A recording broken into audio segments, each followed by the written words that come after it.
Okey.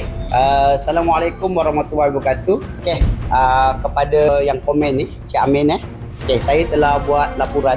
Ini adalah report dah daripada apa yang saya buat yang mengatakan muka saya seperti Daniel Zaini.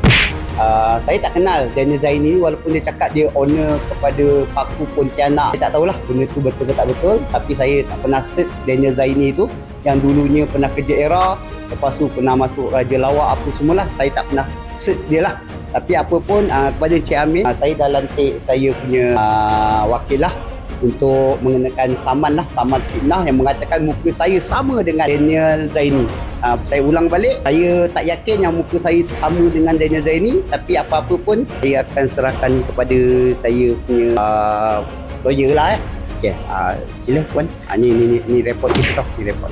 Okay, saya Puan Nurul, wakil kepada Abang Biani atas kes fitnah yang dilemparkan oleh Encik Amin. Mengikut Akta Fitnah SP Kurungan 2, Encik Amin boleh dikenakan bayaran untuk menu nasi biryani ayam RM11.5, lepas tu nasi biryani daging RM12, nasi biryani kambing RM15, lauk ayam RM8, lauk daging RM8.5, lauk kambing RM12, nasi biryani kosong RM3.5, salam biryani, salam ayam RM37, salam daging RM38, salam kambing RM48, salam campur RM40, salam kahwin RM50.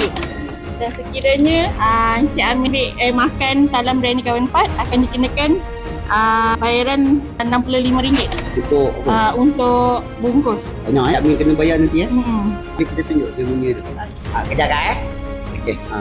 Okey, ni dia punya apa yang kita terterakan untuk Cik Amin lah. Okey, baik. Baca. Bayaran dikenakan sekiranya Cik Amin datang makan ke SP Biryani. Sekian, terima kasih.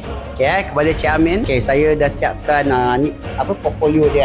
Ini adalah yang saman yang akan dikenakan ke atas Cik Amin. Saya punya Puan Nurul akan settle dengan Puan Nurul lah nanti di cashier Okey, boleh settlekan di cashier. Dan kepada Encik Daniel Zaini, sekiranya Daniel Zaini juga datang ke SP Biryani, dia pun kena bayar benda yang sama. Itu sajalah, saya harap benda fitnah ni tak akan berulang dan ini menjadi pengajaran untuk Encik Amin. Terima kasih.